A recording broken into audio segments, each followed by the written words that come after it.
আজকের এই অনুষ্ঠানে উপস্থিত সম্মানিত সভাপতি, উপস্থিত সম্মানিত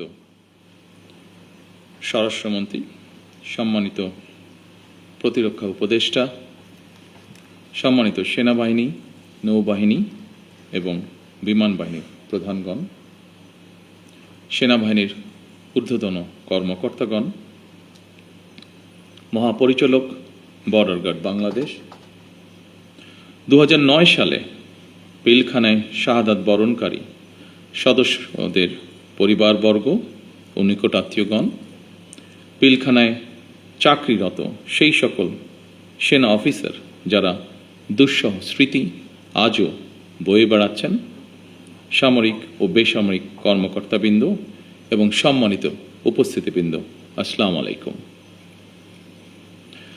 মাহে রমজানের এই পড়ন্ত বিকেলে আমি শ্রদ্ধার সাথে স্মরণ করছি মহান মুক্তিযুদ্ধের বীর শহীদদের, 90-এর গণ আন্দোলন এবং 24-এর গণ অভ্যুত্থানে শাহাদাত বরণকারী সকল ছাত্র জনতাকে গভীর শ্রদ্ধার সাথে স্মরণ করছি 2009 সালের 25 এবং 26শে ফেব্রুয়ারি পিলখানায় সংগঠিত বর্বরোচিত হত্যাকাণ্ডে শাহাদাত বরণকারী 57 জন দেশপ্রেমিক সেনা কর্মকর্তা সহ 74 জন বীর শহীদকে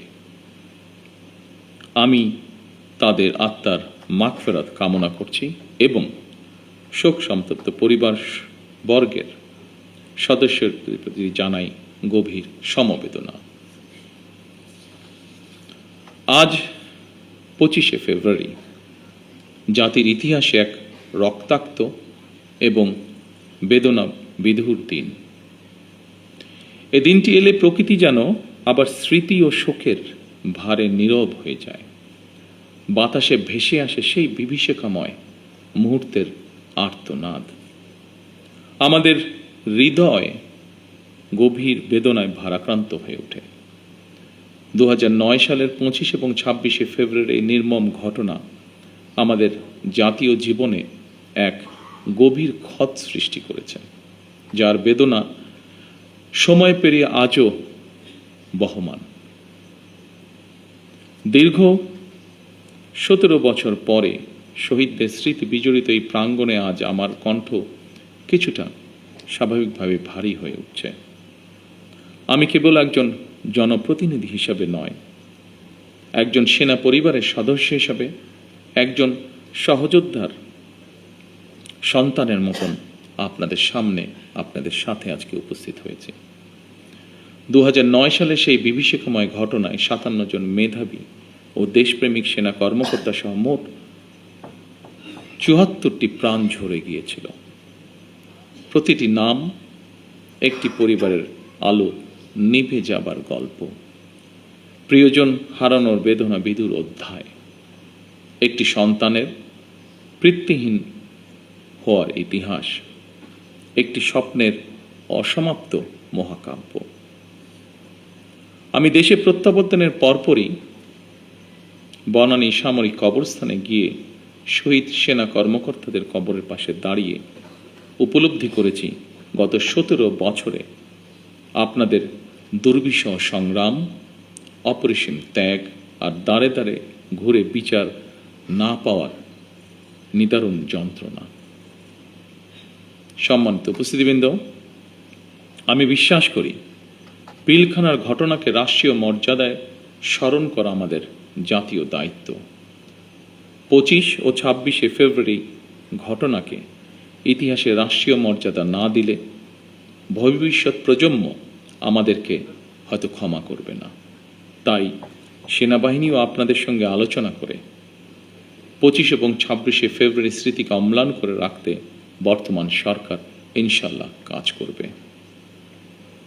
আমাদের সীমান্তরক্ষী বাহিনী শিকড় আমাদের স্বাধীনতার ইতিহাসে প্রথিত। 1971 সালের যেদিন চট্টগ্রামের কালুরঘাট বেতার কেন্দ্র থেকে শহীদ রাষ্ট্রপতি জিয়াউর রহমান স্বাধীনতার ঘোষণা দিয়েছিলেন, সেদিন সেনাবাহিনীর সাথে তদানীন্তন ইপিআরের সদস্যবৃন্দ বেতার কেন্দ্রের দায়িত্বে নিয়োজিত এক থেকে গৌরবময় ইতিহাসের সাক্ষী হয়েছেন এবং মহান মুক্তিযুদ্ধের সূচনা লগ্ন থেকে সেনাবাহিনীর সাথে অবিস্মরণীয় অবদান রেখে চলেছেন।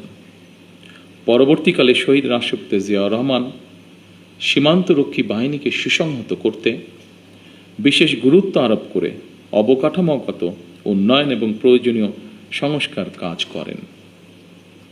সেনাবাহিনী থেকে যোগ্য ও মেধাবী অফিসারদের পেশনে প্রেরণের সংখ্যা বৃদ্ধি করা হয়।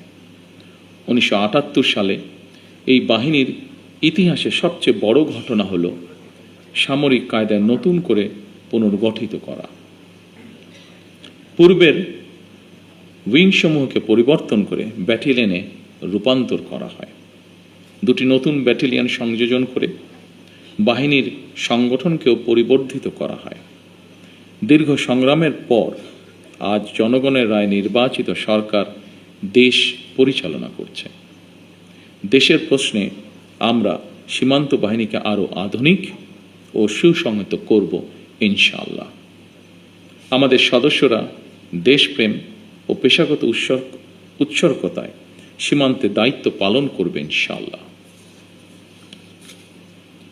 বাংলাদেশের স্বাধীনতা যুদ্ধে এবং স্বাধীনতা পরবর্তী দেশ গঠনে সেনাবাহিনীর রয়েছে উজ্জ্বল ইতিহাস। সেনাবাহিনী আমাদের সার্বভৌমত্বের প্রতীক। আমি মনে করি পিলখানার এই মর্মান্তিক ঘটনা ছিল আমাদের সার্বভৌমত্বকে নস্যাৎ করার একটি অপপ্রয়াস। পিলখানার ঘটনার পরিক্রমায় আমাদের জাতীয় নিরাপত্তার কাঠামোর দুর্বলতা ফুটে উঠেছে। তাই বহির্বিশ্বের সাথে তাল মিলিয়ে আমাদের জাতীয় নিরাপত্তার কাঠামোকে আরও আধুনিক, সময় উপযোগী এবং শক্তিশালী করা প্রয়োজন অবশ্যই, এবং এ লক্ষ্যেই আমাদের সরকার কাজ করবে ইনশাআল্লাহ। একই সাথে শহীদ পরিবারের সদস্যদের কল্যাণে তাদের সন্তানদের শিক্ষা, চিকিৎসা ও পুনর্বাসনের জন্য দীর্ঘমেয়াদী সুরক্ষা ব্যবস্থা গড়ে তোলার প্রতিশ্রুতি আমরা এরই মধ্যে ব্যক্ত করেছি। মাহে রমজান আমাদের সংযম এবং আত্মশুদ্ধির শিক্ষা দেয়। মহান আল্লাহর দরবারে প্রার্থনা করি তিনি যেন শহীদদের আত্মাকে শান্তিতে রাখেন, তাদের পরিবারকে ধৈর্য ও শক্তি দান করেন এবং আমাদের রাষ্ট্র প্রতিষ্ঠানসমূহকে ন্যায়, শৃঙ্খলা ও দায়িত্ববোধের পথে পরিচালিত করেন। পরিশেষে আজকের এই অনুষ্ঠানটি আয়োজন করার জন্য যারা অক্লান্ত পরিশ্রম করেছেন, এই অনুষ্ঠানটিকে সুন্দরভাবে উপস্থাপন করেছেন, তাদের সকলকে আমি আমার পক্ষ থেকে আন্তরিকভাবে ধন্যবাদ জানাই। আল্লাহ আমাদের দেশকে হেফাজত করুন। আল্লাহ হাফেজ। বাংলাদেশ জিন্দাবাদ।